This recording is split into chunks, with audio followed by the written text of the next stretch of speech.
नमो उज्जैनम लिखा है, नमो अरिहंतानम लिखा है, पर नहीं लिखा कि मेरे भगवान, यानी मैं संकेश्वर दादा को मानूं तो खाली संकेश्वर दादा ही अच्छे, बाकी सब बुरे। मैं नाकोड़ा पारसनाथ को मानूं और अन्य को मैं न मानूं, नहीं, वहां तो लिख दिया 24 संपी झिणवरा तीर्थय रामे पश्यंतु।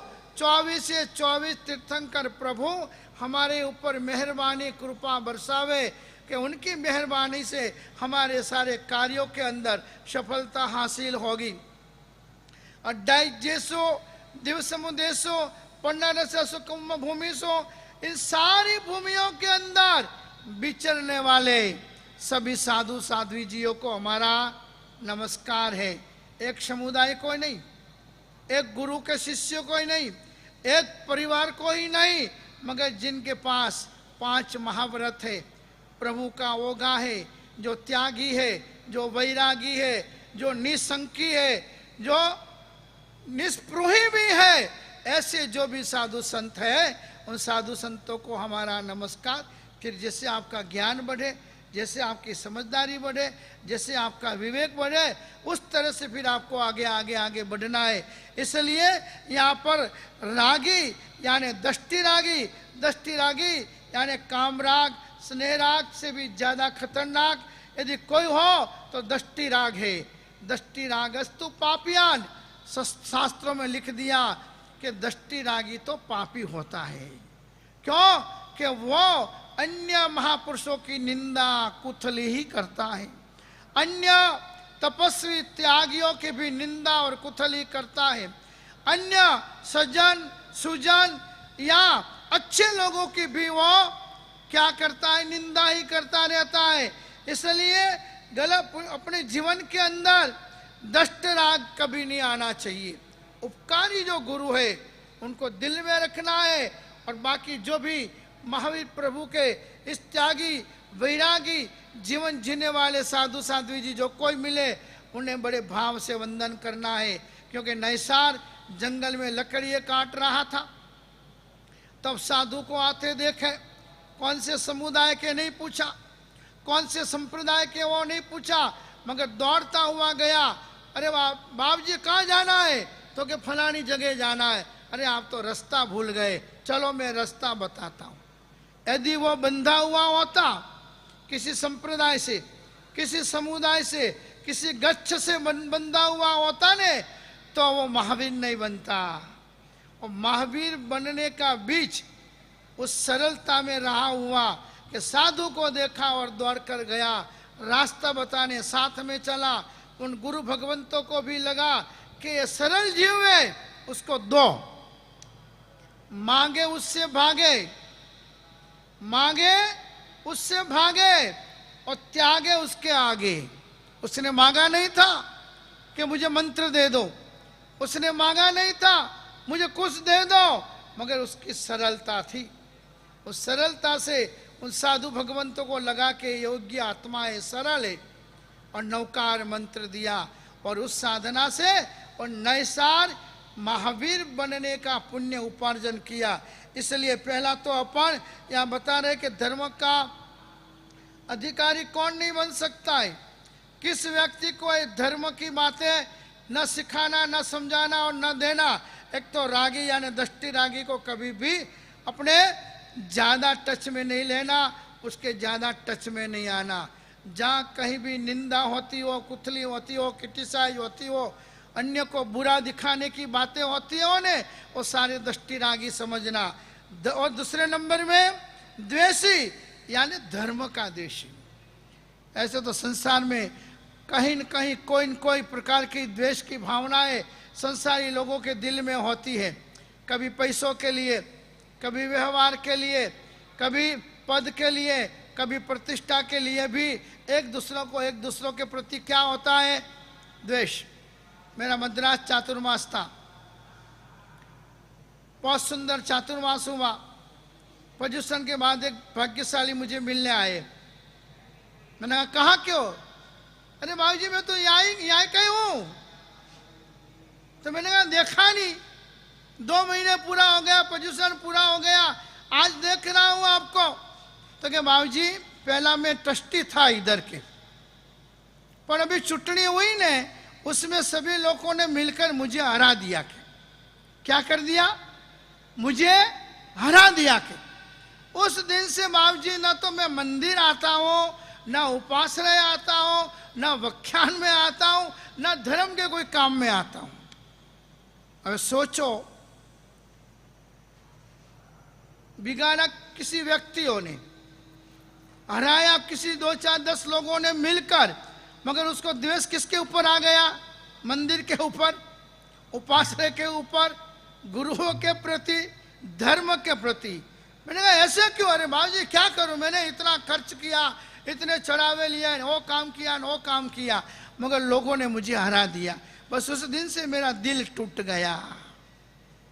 मतलब दृढ़ वचन प्रतिज्ञा नहीं रही अपनी। इसलिए पहले गुण बताया, श्रावकों के गुण। क्या गुण बताए? कि जिसके जीवन में दृढ़ नियन वैर ठीक, जो स्वीकार किया है प्रभु का धर्म, जो स्वीकार किया है आत्म कल्याण का मार्ग, उसमें कोई भी विघ्न डाले, कैसा भी विघ्न डाले, कोई भी अंतराय आ जाए, मगर अपन व्यक्ति को छोड़ना है, धर्म को कभी नहीं छोड़ना है। जिस व्यक्ति से तकलीफ हुई है, जिस व्यक्ति से अपन हटना पड़ा है, ऐसे व्यक्तियों का अपन जो अटैचमेंट है वो कम करे। मगर पुण्य कम पड़ा इसलिए हारे। हारे क्यों? पुण्य कम पड़ा। तो पुण्य बढ़ाने वाला धर्म है, पुण्य के अभिवृद्धि करने वाले अच्छे काम है, उन कामों को तो और डबल तबल करना चाहिए, जिससे ऐसा पुण्य बढ़े, ऐसा पुण्य बढ़े कि सामने वालों को अपने सिवाय और कुछ दिखे ही नहीं।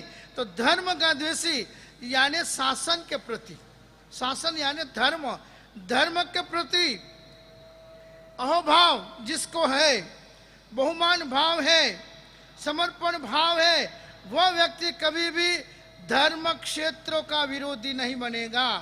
वह व्यक्ति धर्म क्षेत्रों का विरोधी वही बनेगा जिसके दिल में धर्म के प्रति लगाव नहीं, प्रेम नहीं, धर्म से अटैचमेंट नहीं, खाली दिखावा के लिए, खाली लोगों की नजरों में आने के लिए जो कुछ किया हो ने, ऐसे व्यक्ति को जब थोड़ा बहुत कम पड़ता है मान पान प्रतिष्ठा, तो धर्म का द्वेषी बन जाता है। इसलिए पुण्यवानों, धर्म द्वेषी धर्म अंगीकार कर सकता है, मगर लंबे समय तक धर्म का पालन नहीं कर सकता है। वो बेरू जी के पास आ सकता है, मगर 2 4 सौदे उसके फेल हो जाए उसके पापोदय से। देखो पाप पुण्य तो है ही है, पाप पुण्य तो कोई कम होने वाले नहीं है। यदि जितने अच्छे कर्म करोगे, अच्छी आराधनाओं करेंगे, उतना समय अपना पुण्य बढ़ेगा और पाप धीमे धीमे धीमे कट होता जाएगा। मगर कोई ऐसा निकाचित कर्म बंधा हुआ है कि कभी अपन फेल भी हो जाए, धंधा में, समाज में, ट्रस्ट में, तब अपन धर्म नहीं छोड़ना है। तब से अपन को तप जप भक्ति बढ़ा देना है। कि भी गुंडा पीछे पड़ा है, एक सिक्योरिटी से नहीं चल रहा है, 2 4 सिक्योरिटी गार्ड रखना पड़ता है, तो गुंडों की भी ताकत नहीं है कि अपना कुछ बिगाड़ सके। वैसे अशुभ कर्म जो है कभी कभी सवार होता है ने, तब अपन फेल हो जाते, तब अपन को शुभ कर्म बढ़ा देना है। तो पुण्यवानों, धर्म के प्रति द्वेष न लाते हुए, धर्म के प्रति तो भाव की अभिवृद्धि करते हुए, कोई एक साधु खराब हो सकता है, सारे के सारी साधु समाज खराब नहीं हो सकती है। कोई एक श्रावक दिवाला निकालता है तो सारे के सारे श्रावक खराब नहीं होते हैं। कोई एक पुत्र वधू धोखा देकर और किसी के साथ भग जाती है तो सारी की सारी पुत्र वधुएं ऐसी नहीं होती है। कोई एक व्यक्ति दिवाला निकालता है मगर बाकी 100 लोग अच्छे हैं। इस दृष्टि को लाना यानी धर्म प्रेम, उस दृष्टि से चलना यानी धर्म के प्रति अपना समर्पण भाव है, वफादारी है। इसलिए जो भगवान के धर्म का सच्चा और पक्का भक्त होता है, कैसा अभी बताया छोटे महाराज ने, सम्यक दर्शन। सैनिक महाराज ने देख लिया साधु तालाब के किनारे पर जाल लगाकर बैठा है मछलियां पकड़ने, देखा वहां से गुजरे, मगर उन्होंने सोचा मेरा प्रभु का साधु ऐसा नहीं होता है, मेरा साधु ऐसा नहीं होता है। एक कोई कर्माधीन जीव है, एक कोई रास्ता चुका हुआ जीव है, बीच में 100 मिले 1000 मिले, किसी से बात नहीं की, डायरेक्ट भगवान को जाके पूछा। भगवान ने कहा कि तू भाग्यशाली है, तेरी श्रद्धा खंडित करने के लिए तू भी लोगों की तरह निंदा करने लग जाए, तो भी जाहिरात कर दे कि साधु ऐसे ही है। वो परीक्षा तेरी करने के लिए देवलोक का देव यहाँ आया था। और सबकी परीक्षा नहीं होती है, ऐसे सुदृढ़ श्रावकों की होती है। जो रोड साफ है, जो बिकने वाले हैं, जिनका धंधा निंदा कुथली करने का है, जिनका बिजनेस ही इस तरह से धर्म के विरोध में, देव गुरु के विरोध में ही चलने का है, वैसे लोगों की परीक्षा देवलोक के देव नहीं करते, क्योंकि वो तो खुद डूबे हुए हैं। मगर जो तैर रहा है, आकाश में उड़ते हुए पतंग को लोग गिराने की कोशिश करते हैं। नीचे गिरे हुए पतंग को कोई गिराएगा क्या? हो तो गिरा हुआ है, तो गिरे हुए को क्या गिराना है? वैसे ही जो सज्जन है, जो ऊंचाइयों पे, ऐसे लोगों के पीछे ही लोग पड़ते हैं। बाकी तो कर्म उदय से डूबे हुए तो लोग डूबे ही रहे, उनके प्रति निंदा कुतली करने से अपन को नहीं मिलेगा कुछ। इसलिए कहा प्रभु के धर्म की निंदा टिकाज करने का जिनका जन्म हुआ है, उन लोगों की परीक्षा कभी ली नहीं जाती है, उन लोगों को महत्व कभी दिया नहीं जाता है, क्योंकि वो निंदक है। निंदक कितने भी साबुन से उनको धोओगे ने, तो निंदक हमेशा अनिंदक बनने वाला नहीं है। वो तो कुछ न कुछ संघ में से, समाज में से, ट्रस्ट में से, तीर्थ में से, साधु में से, सावक में से, साविका में से कोई न कोई किसी न किसी का दोष प्रकट करेगा, क्योंकि ब्लैक मेलिंग का धंधा इस दुनिया में वर्तमान में अच्छा चलता है। तो पुण्यवानों, तीसरे नंबर में बताया महापुरुषों ने, मूढ़ यानी मूर्ख शिरोमणि। अंधे के सामने आरिसा रखो तो उसको दिखाई पड़ेगा कुछ? कितना भी आरिसा अंधे व्यक्ति के सामने रखो, कुछ उसको मालूम नहीं पड़ने वाला है। वैसे ही मूर्ख व्यक्ति के अगर कितने भी अच्छे गीत गाओ या कितना भी सुंदर धर्म की बातें उसे बताओ, उस मूर्ख को उस उपदेश का कोई असर नहीं। आवाज करना तो मूर्ख आवाज ही करता रहेगा, बार बार दरवाजे खोलना तो बार बार वो दरवाजा खोलता रहेगा, बार बार किसी की क्रिटिसाइज करना, किसी की गलतियां निकालना, वो काम यदि उसको मना भी किया हो तो ये नहीं किया जा सकता, नहीं कर सकते अपन, तो अभी उस मूर्ख को उसकी असर नहीं होती है। इसलिए महापुरुषों ने कहा कि पुण्यवानों, मूर्ख शिरोमणि व्यक्ति भी धर्म के लिए लायक नहीं होता है। जोश में आकर मासक समन कर ले, मगर बाद में वापिस सोने की चैन नहीं मिले ने तो रोज रोवे, अरे मैं तो समझो के इतना मोटा भावसीरू सोमासु है तो मासक समन वालों ने होनारी चैन पी आवेला, पर मन तो चैन नहीं मिली है, मने इनाम नहीं मिलो, तो उनकी वो तपस्या, मूर्ख लोगों की तपस्या भी फोगट जाती है। इसलिए यहाँ पर धर्म इन 4 व्यक्तियों को नहीं दिया जा सकता है। पहले तो महापुरुषों ने बताया रागी को, दूसरा बताया धर्म के देशी को, तीसरा बताया मूर्ख शिरोमणि को। और कितना भी धर्म कर ले अधर्म ही होता है। यहाँ पर बताया गया है कि सांप को कितना भी दूध पिलाओ तो क्या होगा? जहर ही बनने वाला है, विष बनाने वाला है।